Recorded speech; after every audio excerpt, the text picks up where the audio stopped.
Este es un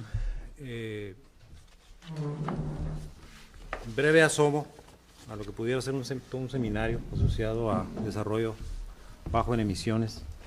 Laura, hola, bienvenidos. Y quiero primeramente agradecer al doctor Antonio Mediavilla, que se asome por acá, al Colegio de la Frontera Norte, y al doctor Tomás Valareso, perdón, déjeme volver a decirlo, el doctor Tomás Valareso, a quien le voy a pedir que salude a todos. Él es un producto de COLEF y ahora está en la Comisión de Cooperación Ecológica Fronteriza desde hace 15 años. Entonces, antes de presentar a Antonio con todas las de la ley por la presentación que nos va a dar, Tomás, por favor, salúdanos.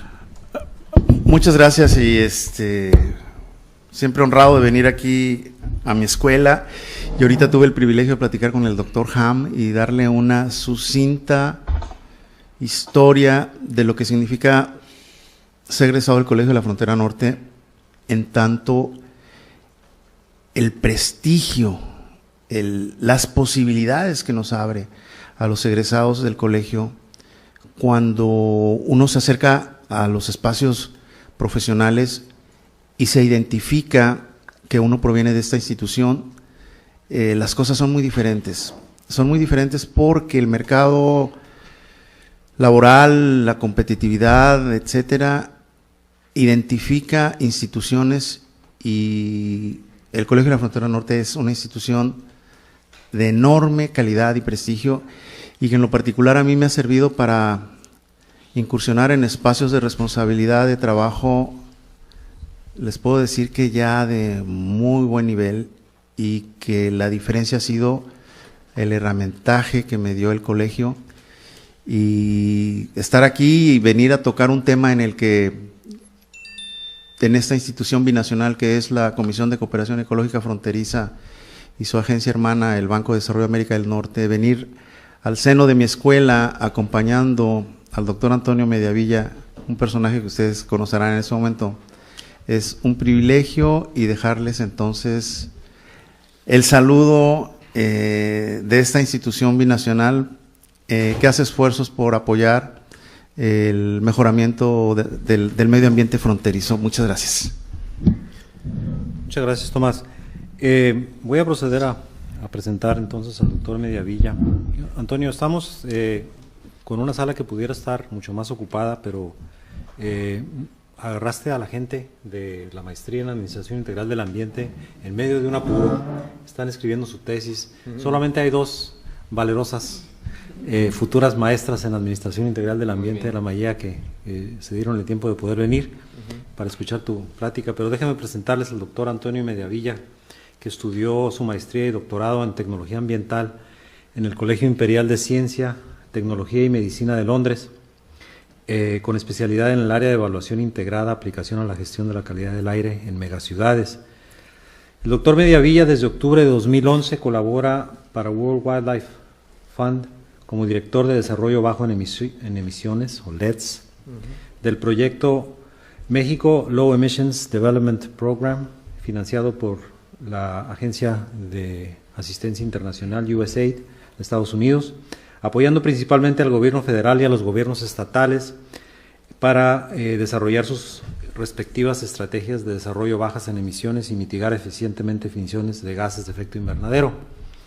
Anteriormente, Antonio laboró en el Instituto Nacional de Ecología como director de vinculación y en el Instituto Mexicano del Petróleo como investigador y líder de proyectos en varias áreas de ingeniería y medio ambiente. Sus intereses particulares son el desarrollo y aplicación de metodologías y desarrollo bajo en carbono, la aplicación de metodologías de evaluación integrada a la gestión de la mitigación de gases de efecto invernadero y de calidad de aire en megaciudades y la investigación aplicada, y el desarrollo de políticas públicas que fomenten la prevención, mitigación y adaptación a los efectos ocasionados por el cambio climático global. Antonio, bienvenido al Colegio de la Frontera Norte, y es todo tuyo el micrófono. Perfecto, muchas gracias, Carlos. Agradezco mucho la invitación, es un placer, un gusto estar aquí con ustedes.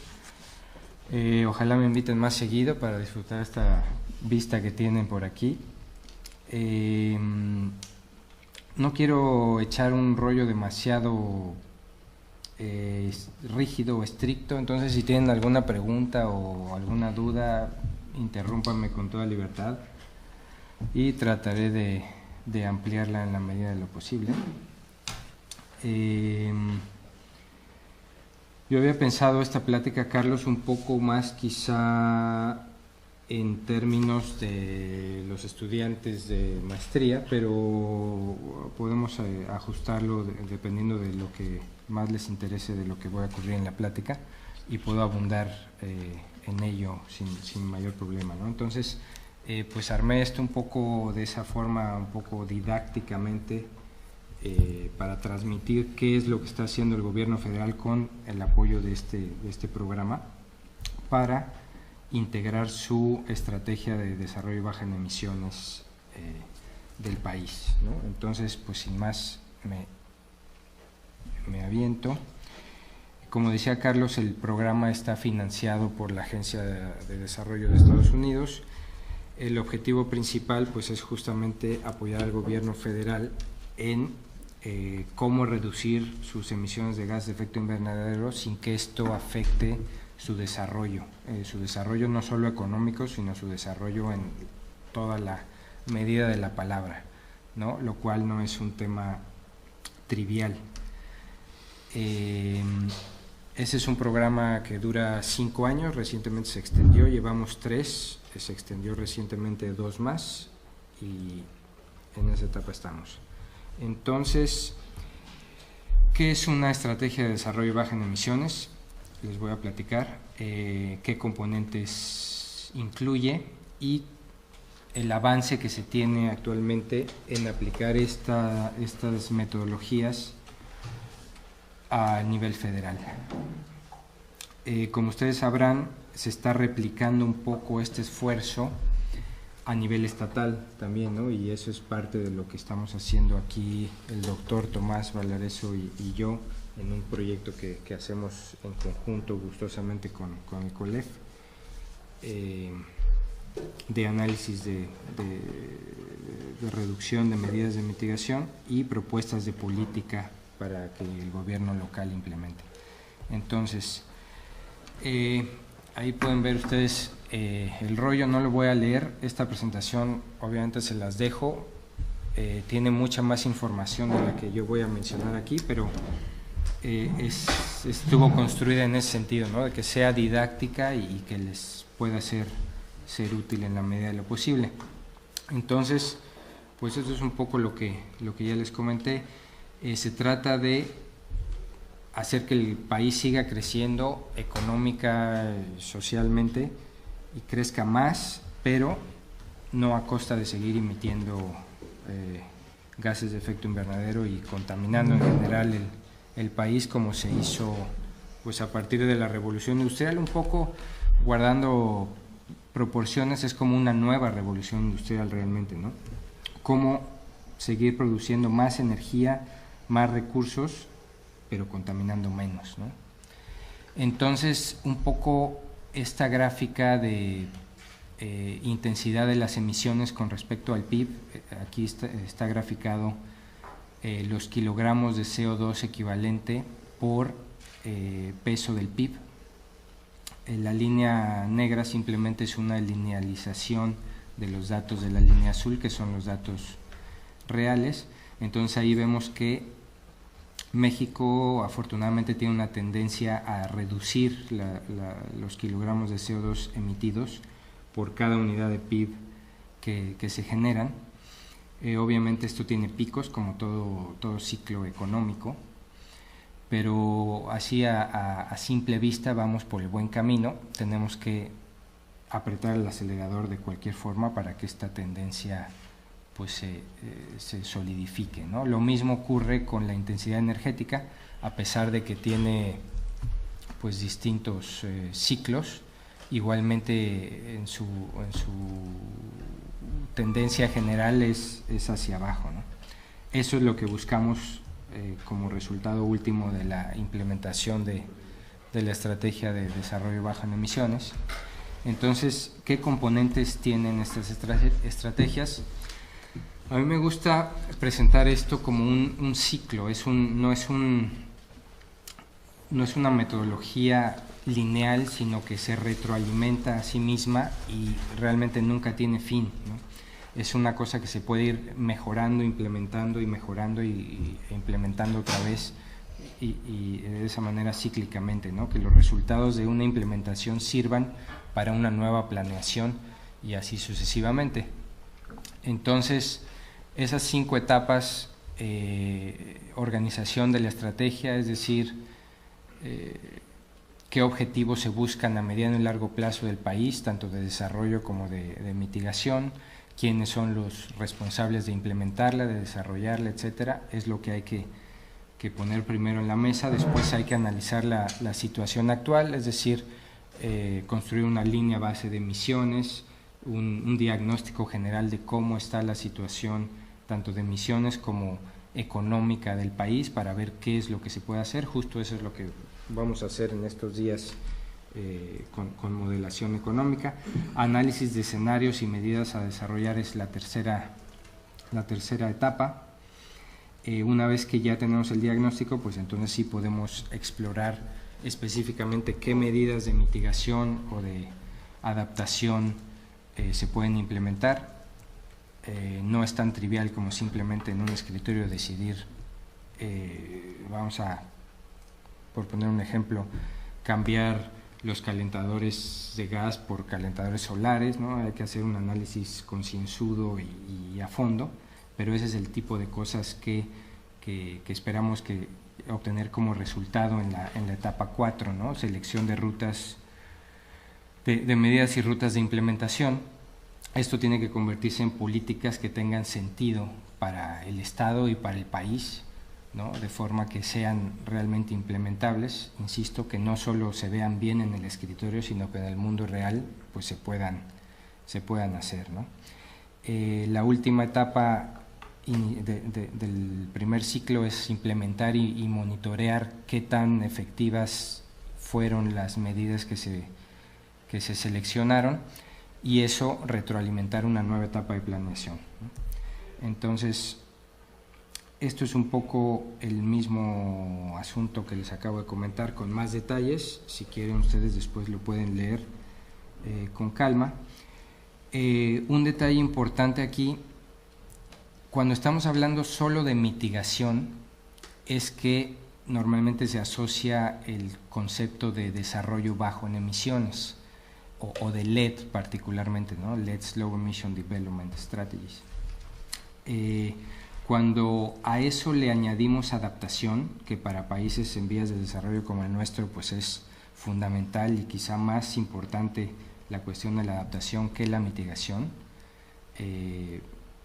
podemos discutir eso posteriormente si a alguien le interesa, incluso hasta polemizar por qué México tendría que mitigar si la responsabilidad histórica de las emisiones no es de México, sino es de otros países más desarrollados. Podemos discutir eso posteriormente, incluso con un vinito, es una plática interesante. En fin, no voy a abundar entonces demasiado en ello, pero el punto es que cuando se junta la cuestión de mitigación con la de adaptación, se le da el término de crecimiento verde últimamente en el medio académico y de investigación aplicada, ¿no? Crecimiento verde necesariamente incluye adaptación y mitigación a la par, ¿no? Y sinérgicamente entre ambas grandes ramas del mismo árbol, ¿no? En este caso, pues solo nos estamos concentrando en el área de mitigación. Hay otros proyectos que se encargan de la parte de adaptación. Como ustedes saben, en México somos buenos para hacer planes, pero no para a veces implementarlos y sinergizar entre distintas partes. Este es un claro ejemplo de ello, ¿no? Llevamos un muy buen avance en mitigación, no tanto en adaptación. Insisto, es más importante para el país quizá la parte de adaptación, pero aquí juegan también otros intereses, ¿no? De económico-políticos, y pues se ha apoyado históricamente más, se ha desarrollado más la parte de mitigación. También podemos discutir ese tema de por qué más ampliamente después. No me quiero meter ahorita Con el vino. en ese tema, ¿eh? Con el vino también. Con el vino son un buen par de temas para plática de vino, ¿no? Más filosóficos. En fin, enfoquémonos entonces a este tema. No voy a leerles todo esto, insisto, las 5 etapas, ya se las expliqué más o menos. Entonces, de esas 5 etapas, ¿qué se ha hecho a nivel federal? Aquí les voy a presentar los resultados y las gráficas clave de lo que se ha hecho en esas 5 etapas. La primera, la meta de reducción al 2050, en la etapa 1, definición de objetivos de qué debe hacer el país, se definió en 2011, previo a la COP de Copenhague, que esa meta de 2050 deberían ser una trayectoria, digamos, de mitigación que uniera el punto de emisiones en ese año con las que tendría que tener el país en 2050 para cumplir con digamos, la meta sustentable global acordada en ese momento histórica, que era obtener una concentración global de 450 partes por millón de CO2 equivalente, insisto, concentración a nivel global, o más o menos 2.5 toneladas de CO2 equivalentes per cápita, ¿no? Hoy en día se argumenta que incluso esa meta no es suficiente, deberíamos concentrarnos más en 400 partes por millón. Si han leído el último informe del IPCC, en fin, es un tema de discusión también actualmente, pero más o menos eso fue lo que orientó a largo plazo la política del país, ¿no? Tenemos que llegar a esa reducción de emisiones. Actualmente estamos como en 6.5 toneladas de CO2 per cápita, ¿no? Entonces, pues es como la tercera parte de lo que estamos emitiendo hoy, lo que esperaríamos emitir hacia 2050, y obviamente sin que esto perjudique el crecimiento del país, ¿no? A partir de eso, entonces, se empezó a analizar, pasamos a la etapa 2, la línea base de emisiones, cuánto realmente significaría reducir las emisiones de CO2 en 2011 a obtener ese 2.5 per cápita en 2050. Se construyó la línea base de emisiones. Aquí tengo una gráfica. Esta es cómo se ve la más actual que tenemos. Se hizo a finales de 2012. Así se ven las emisiones por sector. No se ve muy bien los sectores, cada colorcito obviamente es un sector, empezando abajo: generación eléctrica, transporte, industria, si me voy hacia arriba, edificación, residuos, agricultura, etcétera. Entonces, esa meta de 2.5 partes por toneladas de CO2 a 2050 más o menos se traduce aquí en porcentaje: 70% de reducción al 2050. Esta gráfica llega solo a 2030, si es que pueden leer eso, ese numerito ahí abajo, no se ve muy bien desde acá.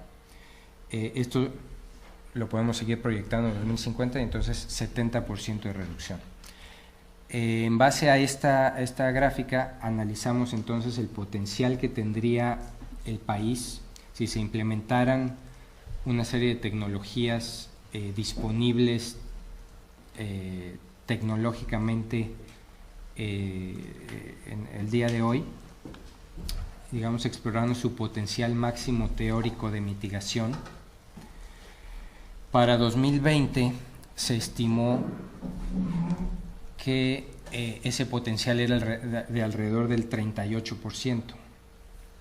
Entonces, esa medida sirvió para que, conservadoramente hablando, el gobierno decidiera que más o menos 30% para 2020 sonaba un número razonable de propuesta de mitigación del país, ¿no? En este contexto.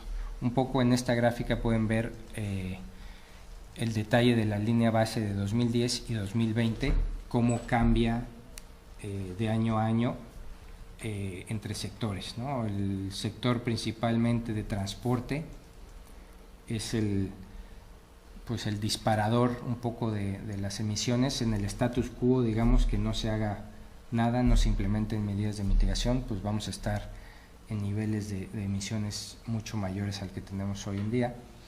Lo mismo en el sector de industria, en el de desechos. Esos pues crecen naturalmente por el crecimiento poblacional que se da y que tenemos pronosticado, no pronosticado, sino proyectado en el país, ¿no? Igualmente, la línea base se calculó tomando en cuenta una tasa de crecimiento de emisiones en general de 2.8%, es este numerito que ven ustedes aquí en azul, y con estas otras tasas de crecimiento por sectores, ¿no? Obviamente, para poder proyectar las emisiones, pues se necesitan hacer un chorro de supuestos, entre ellos de cuánto va a crecer el PIB, cuánto va a crecer la población, etcétera, etcétera. Tampoco quiero abundar demasiado ahorita porque me tomaría toda la tarde enunciar todas las suposiciones, pero esas son las principales, ¿no? El crecimiento económico proyectado del país, la población.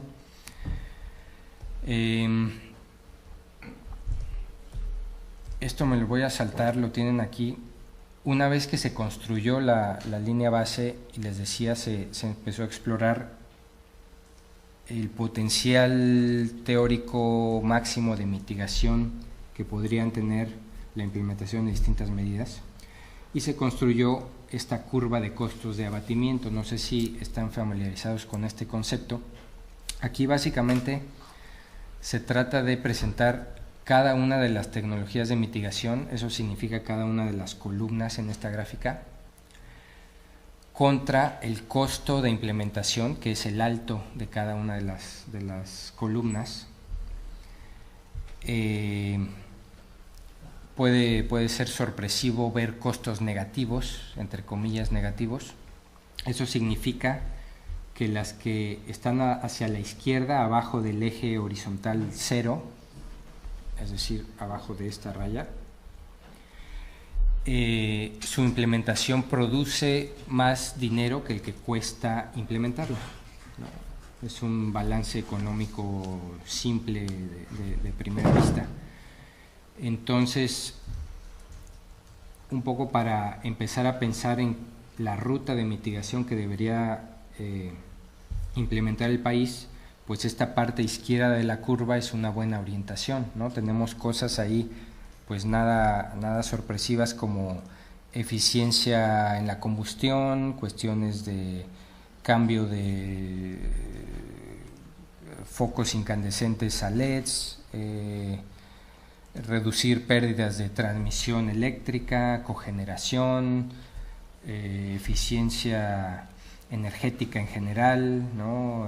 Prácticas de gestión de labranza, en fin, una serie de cosas que igual podemos explorar después con mayor detalle, que pues tampoco estaban descubriendo el hilo negro aquí, ¿no? Tiene sentido ingenieril, económico, en todos sentidos, implementar medidas de cogeneración, por ejemplo, en la industria eléctrica o en la industria petrolera nacionales, pues todos lo sabemos, tienen 30 años esas plantas, son súper ineficientes. Hoy en día se podría hacer de forma mucho más eficiente su operación.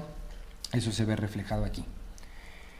El ancho de cada una de estas columnas es el potencial de mitigación que tiene cada una de estas tecnologías, ¿no? Entonces, mientras más ancha y más negativa sea la medida, más atractiva en principio económicamente es. Entonces, con este subconjunto de medidas que se identificaron al hacer esta gráfica de curva de costos de abatimiento,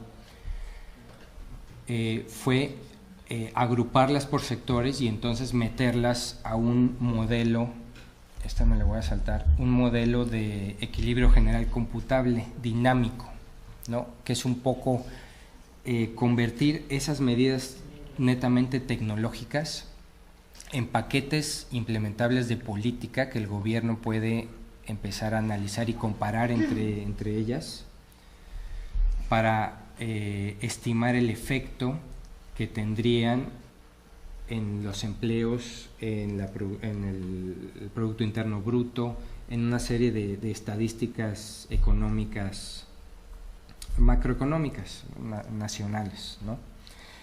Justamente esto es lo que vamos a tratar de hacer mañana y pasado mañana con un modelo autocontenido, ¿no? Que se llama REMI, con una serie de medidas que se preseleccionaron, no de esta forma en el Estado, ¿no? Se seleccionaron con otros criterios. A nivel federal pesó más el análisis de curva de costos. Ciertamente no es ni el non plus ultra método para seleccionar, ni el único que se debe utilizar, ¿no? Esa es una limitación, que quede claro, de las curvas de costo. La curva de costo da una de las aristas que hay que analizar para escoger los paquetes de política, pero de todas formas da una buena indicación. Tampoco quiero profundizar demasiado aquí en el tema de todas las aristas que se tendrían que analizar, ¿no? Quizá no viene demasiado al caso. En fin, se construyó este modelo de equilibrio general. Lo construyeron un par de investigadores, Roy Boyd y María Eugenia Ibarrarán, no sé si han oído de ellos. Es de los pocos modelos de este tipo que funcionan dentro de la economía mexicana, ¿no? Con matrices insumo-producto, específicamente de la economía nacional. Las matrices de insumo-producto, yo no soy economista, pero no sé si alguien de ustedes sea, creo que tú sí, ¿no, Federico? Básicamente relacionan la demanda y la oferta de distintos bienes y la elasticidad de cómo varía uno en función de variar el otro, ¿no? Entonces, metiendo variables de política, se puede estimar con esas matrices y este modelo el impacto en trabajo, en empleo, pues, en crecimiento del PIB, etcétera, ¿no? El resultado que se obtuvo de analizar estos paquetes de política derivados de esa curva de costos lo podemos ver aquí, ¿no? El crecimiento de todos los sectores, o hay un crecimiento en todos los sectores de la economía, ¿no? Excepto los relacionados con hidrocarburos. Esto pues tampoco debería resultar sorpresivo, dadas las circunstancias particulares del monopolio de hidrocarburos que tenemos en el país, o al menos a mí, insisto, aunque no soy economista, no me sorprendió, ¿no? También se analizó desde el punto de vista de empleos. Estos paquetes de políticas generarían entre 300,000 y 500,000 empleos hacia el 2030. Obviamente no son ni de cerca los necesarios para el país, pero al menos, o sea, el objetivo de estas políticas principalmente es reducir emisiones sin afectar el crecimiento del país. Si mejor aún generan crecimiento, pues es ideal. Obviamente el país necesita implementar otra serie de políticas más allá de esta reducida muestra de políticas para que el país continúe creciendo, pero el punto aquí importante es que a pesar de la implementación de estas medidas de política que algunos argumentan que podría restringir la competitividad económica de algunos sectores, etcétera, pues este modelo, al menos este modelo en particular, demuestra que no es así, ¿no? Sino al contrario, que genera empleos. Más allá de generar, sí, adelante. Dices que genera esto que le llaman empleos verdes, vamos a llamarle así. Sí. Pero ¿qué pasa con las industrias o con los sectores que se ven afectados y esos empleos que se pierden? ¿Los tienen contabilizados aquí? Sin duda. O sea, es decir, ese, digamos, es el balance general de los empleos, esos 300, 500 mil. Sin duda, obviamente, es muy buena pregunta. Obviamente, con la implementación de estas políticas se crearían algunos empleos, pero se perderían otros. Dependiendo de la redistribución de los recursos, ¿no? incluso hasta de las zonas geográficas y puede ser bastante complejo el análisis, pero sí, esto es el balance total, ¿no? de lo que se crea menos lo que se pierde. Una mini pregunta. Sí, adelante, por favor. ¿Qué abarca el renglón de residuos? ¿Qué abarca? Ajá, ¿a qué se refiere? Pues todo el tema de residuos urbanos, digamos, en sus principales Residuos tres sólidos. grupos, sí, los principales tres grupos, ¿no? Residuos sólidos, residuos sólidos, además orgánicos e inorgánicos reciclables, ¿no? Hay una diferenciación Sólidos. en los que necesariamente se necesitan confinar, ¿no? En rellenos sanitarios y tratamiento de aguas también. Ok, entonces Está incluido ahí sólidos también. y aguas. Sí. Por su tratamiento, por su transporte, por su todo. Todo el manejo. Todo el Toda la ciclo, gama. digamos, todo, desde que se recolectan hasta que se disponen o se incineran o se reciclan o lo que pase con ellos, ¿no? Sí, todo ese el ciclo completo, ¿no? Sí, ¿alguna otra pregunta? Sí, adelante. Mencionaban los costos de abatimiento. ¿Tienen estudios de quién va a absorber esos costos? Esa es muy buena pregunta también, y de hecho fue una discusión álgida en cierto momento en los últimos par de años con el sector industrial, ¿no? Una gran parte de las oportunidades de mitigación que se presentan aquí en la curva de costos, pues son de incumbencia directa de la industria, ¿no? El gobierno solo no puede hacerlo todo. Entonces, pues sí, el sector industrial siempre argumentó o hizo esa pregunta: ¿quién va a pagar la fiesta, ¿no? Está muy padre tu plan, pero yo no tengo dinero para poner los recuperadores de gases o los recuperadores de calor para cogenerar en la salida de mis chimeneas, etcétera, etcétera, ¿no? Entonces, pues ahí se ve claramente que entre un plan y una acción de política, pues hay un gran camino que recorrer, ¿no?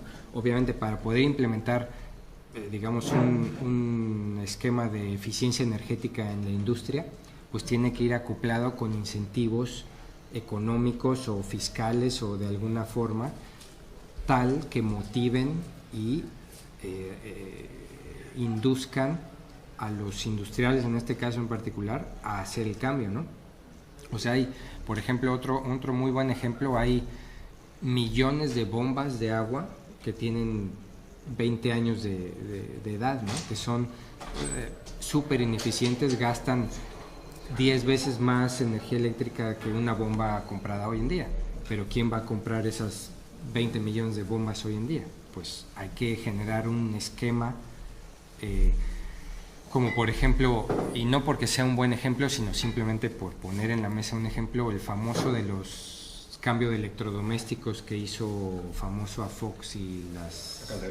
A Fox, ¿no? Con el de cambia su vieja por una nueva.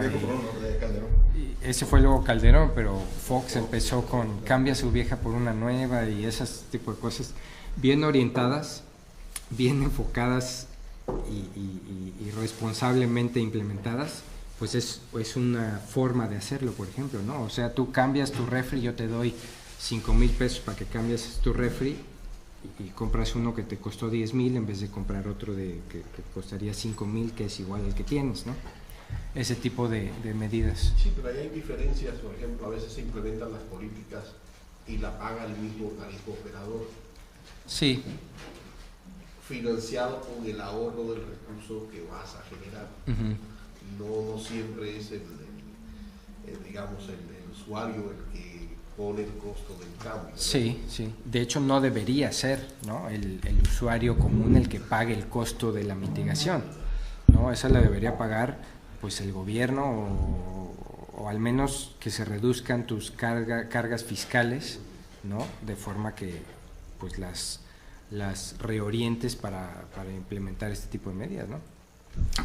Toño, y yo nada más quiero, como nos están viendo a través de internet, quiero pedirle a la gente que está viendo que si tiene preguntas, si quiere participar de este diálogo que están viendo, que es bastante informal y abierto, manden sus preguntas a través de la página de Facebook del Colegio de la Frontera Norte.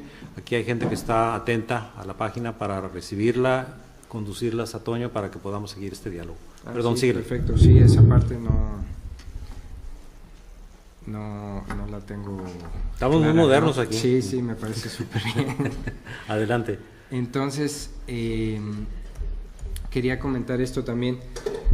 Con este modelo llegamos también a analizar la redistribución del ingreso, ¿no? Esto suena quizá demasiado argot económicoide, pero básicamente se trata de que paguen o que reciban más beneficios los que menos ingresos tienen, ¿no? Eso es lo que quiere decir la gráfica de arriba a la derecha. ¿También están viendo por internet la presentación? Esa es una buena pregunta, no sé si se alcanza a ver. Sí. Más que verme mi cara a mí, pues deberían ver allá. Sí. Fabián, no sé si haya manera de que la gente que está viendo esto pueda ver la presentación. ¿Sí la ven? ¿Sí la ven? No, sí hay manera. Sí hay manera. Ah. No, es que tú nos dices que... No, pues ya no te preocupes, pues ya vamos a acabar de todas formas. Pero sí, yo estoy bastante feo, mejor que vean ahí la presentación, ¿no? En fin, la redistribución del ingreso, ¿no? Entonces, los resultados de este modelo, de esta modelación económica también nos dejaron estimar los deciles, digamos, la parte de la población con menores ingresos.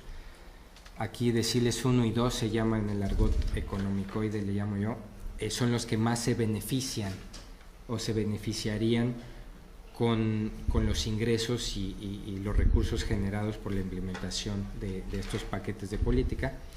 Después los deciles 3 a 5, ¿no? Es lo que quiere decir ahí, después de 6 a 8. Y interesantemente, a los que más ingreso tienen, dejarían de percibir cierta parte de sus ingresos, ¿no? Entonces, efectivamente se estaría redistribuyendo el ingreso de los que más ingresos tienen hacia los que menos tienen. En términos de equidad, pues eso suena bastante bien, aunque sea en la teoría económica de este modelo, ¿no? Ya en el mundo real, pues es más complicado que eso. Y aunque sea así de limitado como se ve, porque... Sí, 0.9%, pues tampoco es así como para hacer fiesta, ¿no? Pero, exacto, para el beneficio de la gente que no está viendo la gráfica, los deciles 9 y 10 pierden el 0.9, menos de 1%. Menos de 1%. Que estamos hablando del ingreso, el ingreso que ese sector de la población tiene son muchos miles de millones de pesos, ¿no? De cualquier forma, un 1% sí pinta, ¿no? Pero sí, ojalá esa fuera de 3 o 4% en vez de 0.9%, sí, claro. ¿no? Pero bueno, ellos también se quejarían de los costos que eso les causaría a ellos mismos, pero bueno. La conclusión general de toda esta metodología, ese es el avance que se tiene, ¿no? a nivel federal.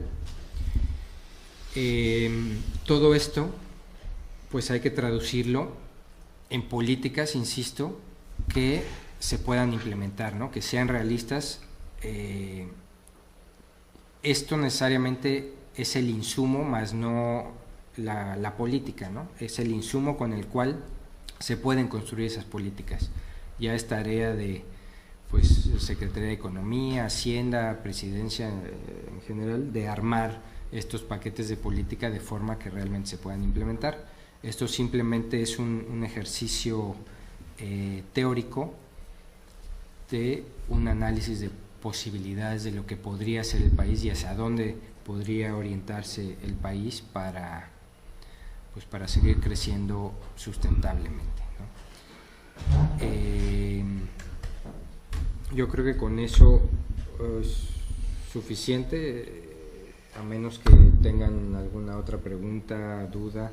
Hay una serie de documentos que les pongo aquí en esta última lámina, donde pueden consultar a mucho mayor detalle de lo que me es posible comentarles ahorita aquí. Todo este pues mega rollo que les acabo de echar está obviamente mucho más metodológicamente explicado, con muchos más datos duros y demás, de libre distribución a quien lo quiera consultar en esas ligas de internet del programa EMLET, y algunos documentos también de pie de página. Puse algunas referencias a otros documentos disponibles también electrónicamente en páginas tanto del programa EMLET como del INEC. Todo esto se hizo en coordinación con el INEC y con Semarnat, ¿no? Todos sabemos que pues quien dirige el crecimiento o el desarrollo del país no es Semarnat, pero sí vale o pesa su opinión, ¿no? Entonces pues un poco este fue el insumo. Insisto, falta en traducir esto en una política implementable por parte del gobierno, que esperamos ver, por ejemplo, en el estado de Baja California, que como resultado de nuestros análisis en el proyecto que tenemos, pues se traduzcan en políticas y se implementen, ¿no? Y podamos monitorear su implementación y en algunos años reiniciar el ciclo otra vez, ¿no? Entonces, pues eso es lo que yo preparé para compartirles. Cualquier, insisto, duda, pregunta o comentario es bienvenido. Yo voy a hacer primero un comentario en el sentido de, y corríjame los que son más hábiles y ávidos del manejo de Facebook, esto se puede subir al sitio de Facebook para que la gente lo pueda descargar, ¿es así? O a la página de COLEF. Entonces la presentación de doctor Mediavilla la van a poder encontrar ahí, o en la página, en las dos, en la página de COLEF y en la página de Facebook del Colegio de la Frontera Norte.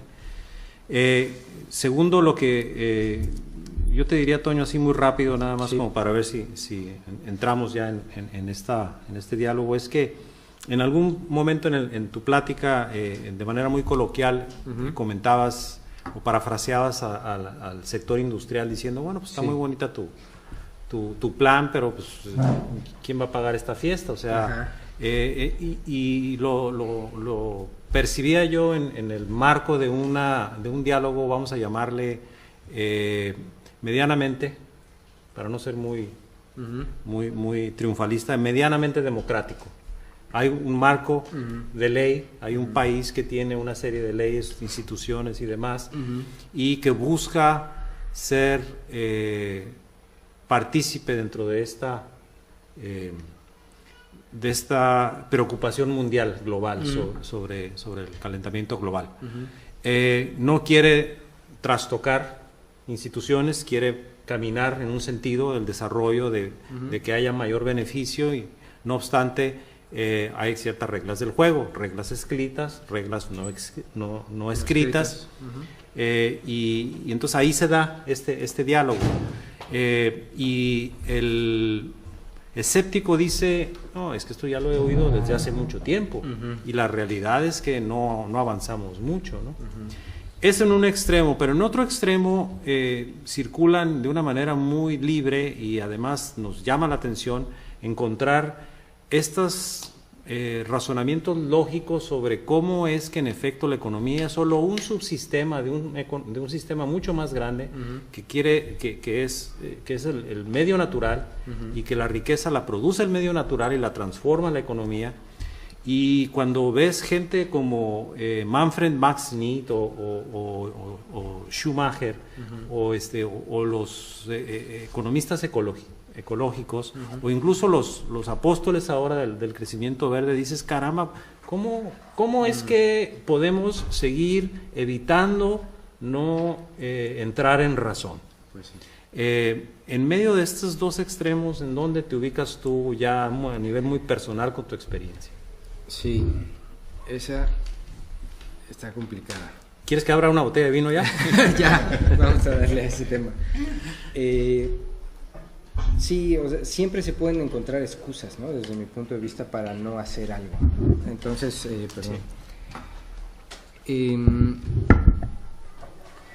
Sí, desde mi punto de vista, no solo el valor monetario de las cosas es lo importante, ¿no? Desgraciadamente en la economía mundial y más con nuestra cercanía con nuestro vecino del norte, pues la filosofía hacia el medio ambiente es esa, ¿no? Pues sacar el mayor beneficio sin considerar Sin que la sustentabilidad, ¿no? Sí, claro. Incluso si nos podemos hablar en el tema de cobeneficios, ¿no? O el costo ambiental de la generación de energía, por ejemplo, que no se considera, ¿no? Por ejemplo, para CFE hasta hace muy poco ni siquiera se le permitía explorar otras vías de producción de energía por cuestiones de costo, ¿no? Simplemente pues tú tienes que producir la energía lo más barato posible, ¿no? Ese era su mandato. Y pues entonces quema hasta las llantas que te encuentres por ahí tiradas, porque es la forma más barata de producir energía. Claro, porque no estás considerando el daño a la salud, por ejemplo, que le estás causando a la misma población a la que le estás proveyendo la energía, ¿no? Y ese tipo de argumentos, pues desde mi punto de vista, son totalmente anacrónicos y deberían cambiar, ¿no? Debería modernizarse el asunto. Yo lo veo hasta como un tema filosófico, ¿no? Cultural, ¿no? De cómo debemos ver el mundo, ¿no? Si lo que queremos es simplemente sacar beneficios y mantener las inequidades perpetuas y cada quien para su lado, o lo que queremos es el beneficio común de la sociedad, ¿no? Bien. Entonces, Te paso una pregunta que nos llega sí, y luego voy a empezar a meter en aprietos aquí a nuestros colegas y qué bueno que Roberto Jama, el profesor Jama, va a dar. Antes una pregunta para no dejar atrás a la gente que nos está viendo. Sí. Guadalupe Acuña pregunta, ¿qué rol deben jugar los municipios, ya que hasta el momento han estado muy alejados? Sí, desde mi punto de vista, lo ideal sería que la suma de la mitigación y de la adaptación de los municipios fuera igual a la propuesta del gobierno federal. Desgraciadamente, pues en los distintos órdenes de gobierno hay distintos recursos, hay distintos presupuestos y hay distintos mandatos que difícilmente permiten uniformizar esto y construirlo de abajo hacia arriba, ¿no? Que sería lo ideal. Esto que les mostré yo es más una construcción totalmente al revés, de arriba hacia abajo, ¿no? Entonces, insisto, lo ideal sería que la suma de abajo hacia arriba diera lo mismo que de arriba hacia abajo y tuviéramos un plan orgánico, integral, como país.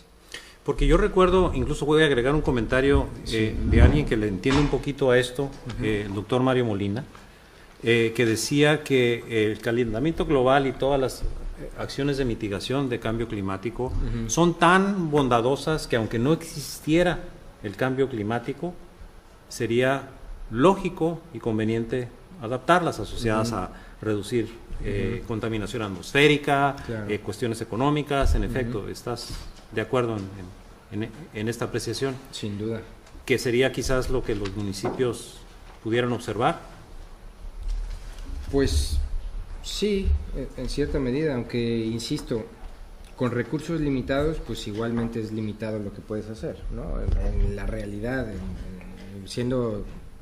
yo siempre trato de ser lo más pragmático posible.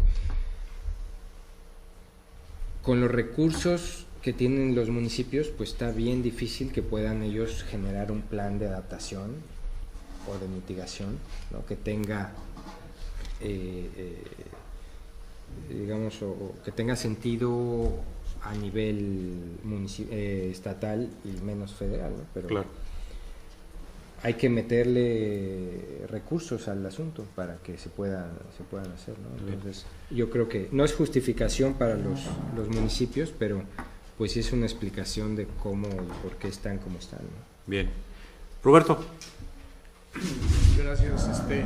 No sé si puedo hacer un comentario que se vaya más allá de una pregunta. Sin duda. Sí. Primero, debo decir que soy quizá el menos apto para hablar aquí porque de estas cosas de medio ambiente y todo eso, pues no sé nada. Pero lo que me está pasando a mí es que como que tengo preocupación de ciertas cosas del medio ambiente a raíz de que he estado leyendo cuestiones que tienen que ver con lo mío y que sí me dejan pensando. Lo último es un libro que hizo, debe usted saber de él seguramente, Elizabeth Kolbert, el de la sexta extinción. ¿Sí? Entonces se está hablando de evolución, seguimos siendo una especie en evolución, pero también está hablando de que en los últimos 500 años ha habido 5 extinciones masivas, la más grave de todas fue la cuarta, y que estamos en la sexta extinción ahora. Y los datos que da esta señora Kolbert, que es un libro extremadamente leíble, uno lo lee de veras casi como novela, pero también es una novela como de terror. El desenlace, ¿cuál va a ser, no? Podemos desaparecernos. Y da datos como decir que por las emisiones de CO2 se están perdiendo todos los días, 14 especies, tiene unos cálculos cómo lo hace y todo, y son bastante intuitivos y bonitos. 14 especies de insectos solamente en el Amazonas, ¿sí? Y es el CO2.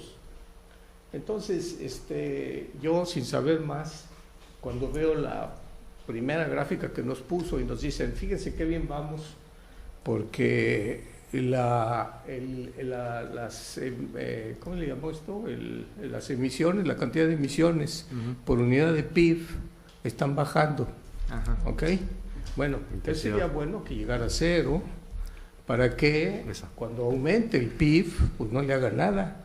Pero ¿qué pasa con las emisiones si tomamos en cuenta no la unidad por PIB, sino todo el PIB? Seguramente está creciendo y está creciendo muy fuerte. Esa es esta gráfica. Entonces, eso hace, es esa gráfica, ¿no? Y entonces hay por ahí una serie de indicadores que dice que estamos ahora en 6 toneladas de CO2 por persona. ¿Eso es para México o es para el mundo? No, para México. Bueno, si los vamos a ver esto... Y para el mundo más o menos igual también, ¿no? Sí, en promedio general más o menos. Y por ahí habrá que si lo hacemos para los americanos o para los chinos, esto se crece. No, pues eso casi, ¿verdad? Para los chinos ahí casi está, un orden de magnitud mayor, sí.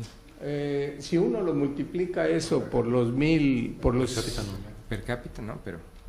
Si uno lo multiplica por los 7,000 millones de gentes que hay en... 7,000 millones, sí. Más de 7,000 millones de gentes que hay en el mundo, salen unas cifras de 900 trillones de quién sabe qué, que es lo de que toneladas de CO2. Así es. Entonces eso, para la gente no especialista como yo, empieza uno a preguntarse qué cosa tengo que hacer para que algo pase, porque la señora además lo sugiere, ¿sí? ¿Cuál es el papel de la gente común? Sí. Porque aquí han estado hablando de qué cosas hacen los municipios y una pregunta sería, ¿qué hacen las instituciones, por ejemplo, el Colegio de la Frontera Norte? ¿Y qué hacemos cada uno? Y aquí mi paranoia, que verdaderamente la tengo, me hace que me empiece yo a ver cosas, ¿no? Yo quisiera, por ejemplo, mencionar un ejemplo, no sé qué tan bueno sea, es que si se da una vuelta por estos edificios, se va a encontrar secretarias con una velita encendida, ¿sí? Y yo la veo y veo que sale un humito negro y digo, híjole, ¿eso qué tanto está echando CO2 arriba o qué otras cosas? Porque también uno se mete a la página de internet y dice que hay otras cosas que están saliendo, no nada más el CO2 y que hacen daño. Más tóxicas, sí. Entonces, si uno lo extrapola hacia lo demás, pues ¿cuántas millones de velitas estarán encendidas en este país hoy? Y de esas velitas que están encendidas, pues como cuántas toneladas o miles de toneladas de CO2 se están echando solo por eso. Y eso parece una trivialidad. Si le apagaran, ¿qué pasa? A lo mejor si le apagan la velita, hay un sector industrial que fabrican velas y otro que distribuye velas y otro que vende velas, ¿verdad? Que dice, yo, ¿qué va a pasar con ellos, pobrecitos? Bueno, pero por ahí habrá otro sector que también se va a afectar, por ejemplo, los médicos de las enfermedades respiratorias o cualquier otra cosa así. Entonces, yo me han aquí hasta hecho risa de ciertas cosas, porque un día anunciaron que ya teníamos elevadores en los edificios y prácticamente nos invitaron a usarlos. Y yo mandé un correo diciendo, y bueno, ¿y por qué no subimos y bajamos las escaleras? Causó una verdadera risa, cómo me atrevía a decir esas cosas, ¿no? Y uno sí lo ve, a profesores, me tocó verlos, a profesores en este edificio, aquí arriba esperando un elevador para bajar un piso, y lo hicieron, ¿sí? Entonces, ese tipo de cosas aquí, mi pregunta es, en todos estos programas que tienen, etcétera, ¿no están viendo algo que tenga que ver con los hábitos ambientales? Porque, bueno, veo a mis nietos, por ejemplo, que se van detrás de mí y dicen, apaga la luz, abuelo, y la apagan, ¿sí? Y y ese tipo de cosas. ¿Y qué podría ser? ¿Qué podemos hacer? Porque yo no estoy especialista aquí, pero sí estoy preocupado y me gustaría pensar qué podría arreglar el Colegio de la Frontera del Norte. Se supone que somos los que estamos pensando y tenemos un programa de medio ambiente y uno les dice algo esto y se ríen directamente. Pues ya se está riendo usted también. No, es que me río porque es una preocupación bastante cotidiana, es decir, pues muchas veces me han preguntado lo mismo, ¿no? Al ver esta gráfica, pues sí, pareciera que todo eso pues no existe o se ignora, ¿no? La idea de esto es obviamente, estamos hablando a nivel nacional, entonces las cosas que realmente pintan a este nivel son pues masivas industriales, ¿no? Pero sin duda eficiencia energética no quiere decir nada más cogeneración en Pemex o en CFE, ¿no? Si nos significa igual en la casa de cada uno de nosotros, pues en vez de usar un calentador de gas, usar un calentador solar, por ejemplo, ¿no? O lo que dice usted de sus nietos, pues apagar las luces cuando no se usan, o usar una bicicleta en vez de una camioneta V8 de esas que les gustan por estos lares también, y que se necesitan también, ¿no? En fin, desgraciadamente, desde mi punto de vista, el cambio es un cambio cultural, ¿no? De forma de pensar. Y para que eso realmente cambie, pues probado está que toma más de una generación, ¿no? Entonces, pues no hay de otra más que empezar temprano en las escuelas. Hoy en día en todas las escuelas hay programas ambientales, afortunadamente, ¿no? Bueno, en muchas escuelas del país sí, demasiado categórico fue eso. En todas las que yo conozco, muchas escuelas hay, muchos niños se preocupan de apagar la luz o de cuestionar, oye, ¿por qué tenemos una camioneta? ¿Por qué no usamos la bicicleta los domingos? Los niños tienen que educar a sus papás también, ¿no? Eso afortunadamente en algún sector de la población empieza a surgir. Lo ideal sería que pues fuera generalizado, ¿no? Pero pues entonces ahí empezamos a cuestionar otro tipo de cosas que van más allá de estas gráficas y estos ejercicios, que es pues la educación que le damos a nuestros hijos, el uso de los recursos. No me están grabando, ¿verdad? ¿O sí me están grabando? Sí, todo. Pues es que yo sí cuestiono ese tema, ¿no? cómo estamos educando a nuestros hijos y qué valores les estamos transmitiendo, ¿no? Eso es fundamental. ¿Cuáles son las prioridades del país? El planeamiento sexenal que tenemos institucionalizado y el beneficio particular de grupos de poder que impiden que efectivamente el sistema funcione correctamente. Esto es tan amplio que podemos estar discutiendo hasta mañana al respecto, ¿no? Y ya me estoy metiendo también en camisa de 11 varas hablando de ese tema ahorita aquí. Pero yo así lo veo, ¿no? Tiene que haber un cambio cultural y tiene que haber también información disponible para que pueda haber acciones, ¿no? ¿Cómo en mi casa reduzco o contribuyo a la reducción de emisiones? Pues cambiando los focos, por ejemplo, ¿no? Insisto, usando menos el coche, quemando menos gas, usando energías alternativas.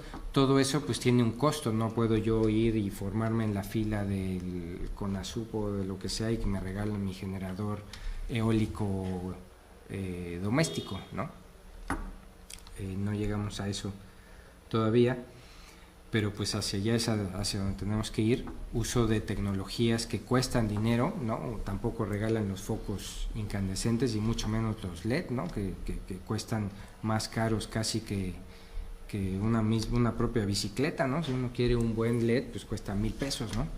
Pues no lo voy a, aunque me cueste más caro, pues tengo que tener mi foco incandescente o mi tele de bulbos, porque pues no puedo pagar otra, ¿no?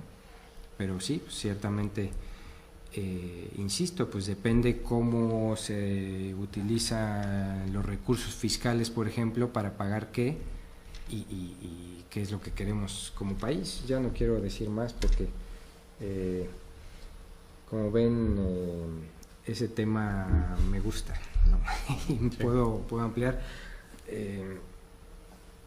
Es un tema complicado, ¿no? Sí, pero te voy a decir una cosa que a mí me llamó, ahorita me lo recordaste.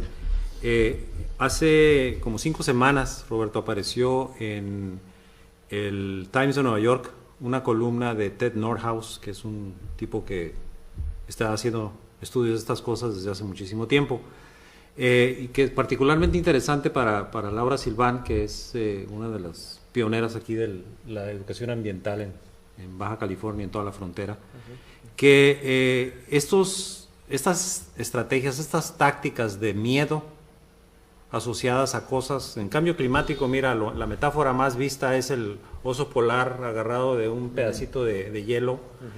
Todas esas, lejos de ayudar, desmotivan a la gente completamente.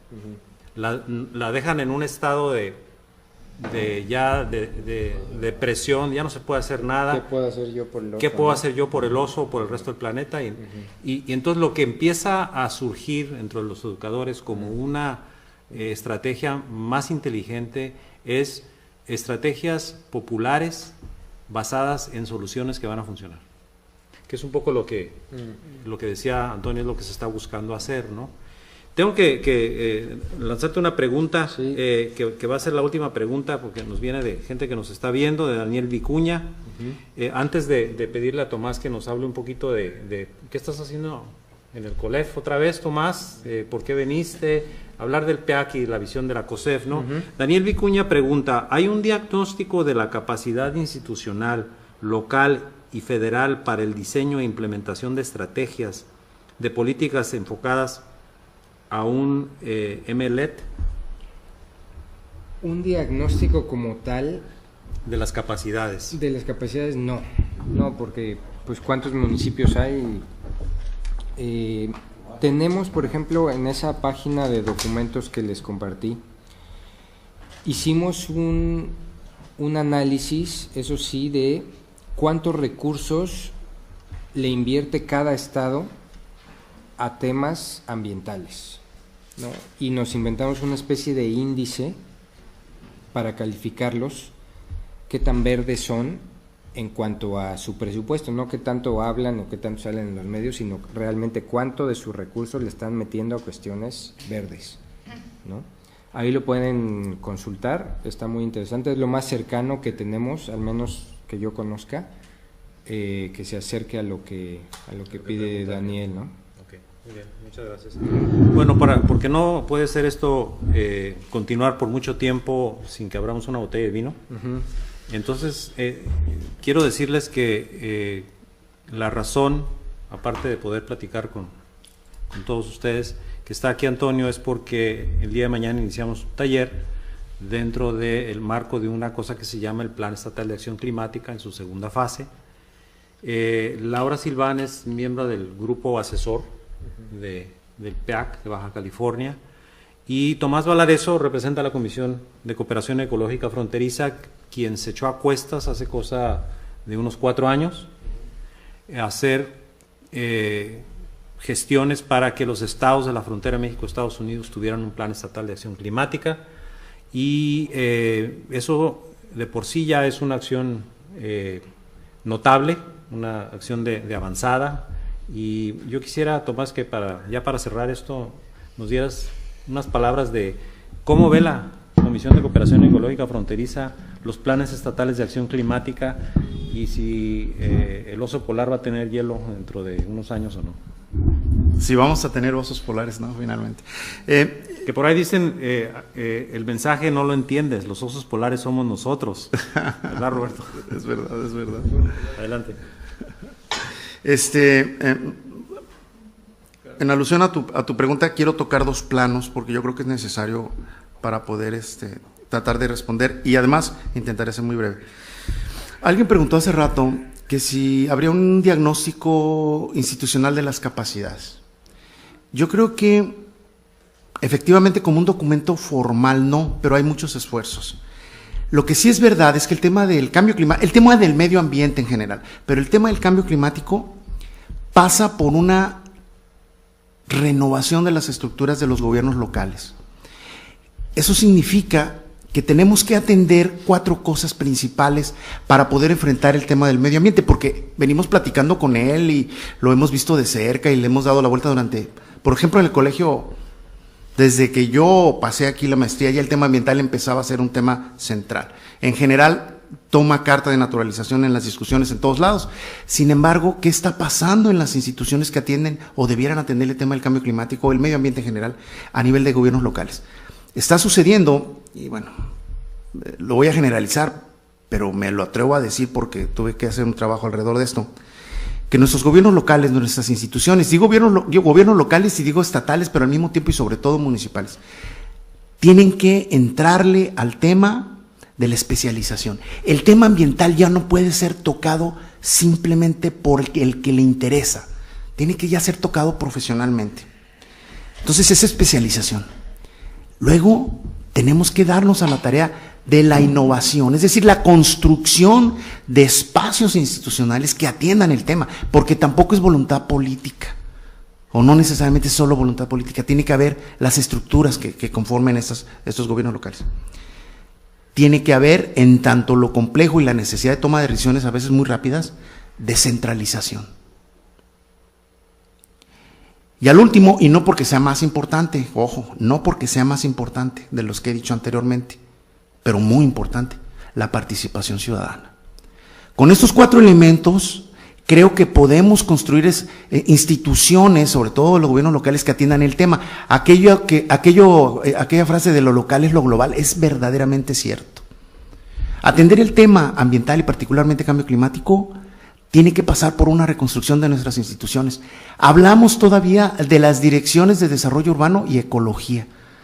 Eso se decía en los 70s. El gobierno del estado de Chihuahua tiene la Secretaría de Desarrollo Urbano y Ecología, y el tema ambiental es una dirección que se llama Dirección de Ecología. No hay ni siquiera una subsecretaría que intervenga en los procesos de la construcción y gestión para implementar políticas públicas que atiendan, por ejemplo, el tema del medio ambiente. Bueno, esa es una parte.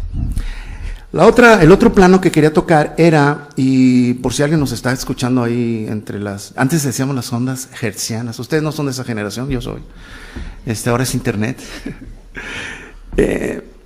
La Comisión de Cooperación Ecológica es un organismo público internacional constituido entre los gobiernos de México y Estados Unidos, Y en esta visión binacional tenemos un banco, la comisión tiene un banco que se llama el Banco de Desarrollo de América del Norte. Nosotros desarrollamos los proyectos técnicamente hablando, cumplen con 5 criterios, y luego son pasados al banco para ser financiados, construidos y puestos en marcha. El tema de cambio climático es tan amplio y toca tantos sectores que muchos de los proyectos que financia el banco y la COSEF, que tienen que ver con infraestructura ambiental, son necesarios porque el tema ambiental y del cambio climático están o han estado y hasta ahora realmente nos empezamos a dar cuenta.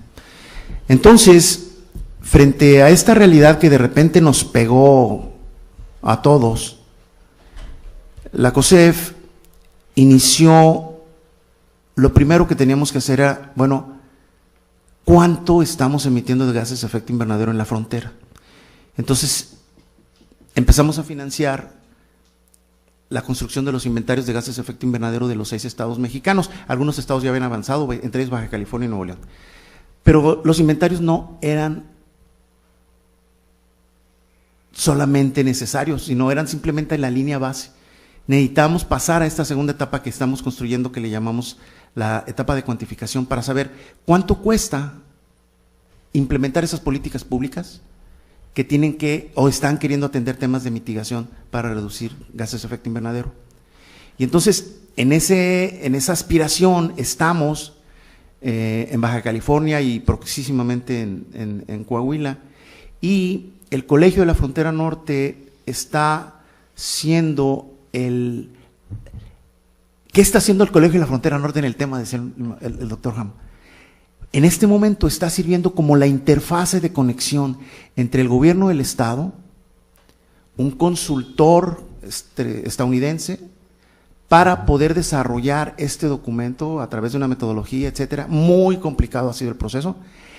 Y en Baja California, mañana, decía Carlos, bien dicho, iniciamos el taller para aprender entre todos adecuadamente operar un modelo que nos va a permitir establecer cuantitativamente qué impacto tienen estas políticas que ya se han seleccionado, cuántos empleos generan o perdemos empleos, por supuesto, cuántas toneladas métricas de CO2 equivalente vamos a reducir con ellas o no, porque como bien dijo Antonio Medavilla hace rato, va a haber políticas muy baratas, pero posiblemente con poca reducción de gases de efecto invernadero.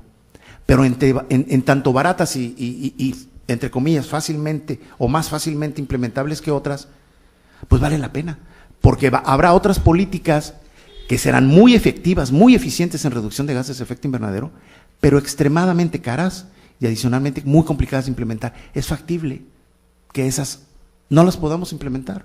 Lo que necesitamos tener el mapa de opciones para que con ese mapa de opciones el gobierno, el Estado, pueda orientar de manera más efectiva los esfuerzos que van a venir para los próximos 20, 25 años. Eso es lo que estamos haciendo y por supuesto un equipo de colegas del colegio de primer nivel y sensacional con el cual nos sentimos muy orgullosos de estar trabajando. Bueno, vamos a cerrar esto por lo menos en cuanto a la transmisión y vamos a abrir la fase de la discusión apasionada. ¿Alguien más quiere hacer un comentario, pregunta? De lo contrario, Laura, por favor. Bueno, yo quiero agregar algo más a la muy atinada provocación del doctor Ham acerca de qué hacemos la gente y a la respuesta de Antonio en términos del papel que juega o puede jugar o debe jugar el sector social, ¿no? La ciudadanía, la sociedad civil organizada, ¿no? Más allá ya de las familias o los individuos, los niños. Y es esta exigencia o exigibilidad, o no sé cómo le podemos llamar, de la sociedad hacia el gobierno para el diseño y la implementación de estas políticas, porque desde la trinchera donde yo estoy, se dice muy fácil, ¿no?, que este conocimiento, ¿no?, de que se obtiene de un diagnóstico, de una estrategia, hay que traducirla en políticas y bueno, investigar el costo-beneficio que puede tener, pero traducirla en políticas es un camino súper largo. A mí me ha tocado participar en este proceso para empujar una cosita de este tamaño 20 años. Entonces, creo que ahí es un papel súper importante que no debemos perder de vista, ni los académicos, o sea, cualquier entidad, digamos, de la sociedad civil organizada, cualquier sector de la sociedad civil organizada, del cual los colegios forman una parte importantísima, y es empujar esta voluntad hacia hacer la voluntad y también la capacidad y también esto que se está haciendo con el PEAC, ¿no? Yo espero que llegue hasta ahí, ¿no? Que llegue al diseño de las políticas y quizá ahí, bueno, los académicos tienen una capacidad que quizá no tengan otras partes de la sociedad civil organizada, pero donde creo que la sociedad civil organizada tiene un súper enorme papel es la presión social. Correcto, totalmente de acuerdo. Muy bien. Muchas gracias, Toño. Muchas gracias. Un placer. Un aplauso, por favor.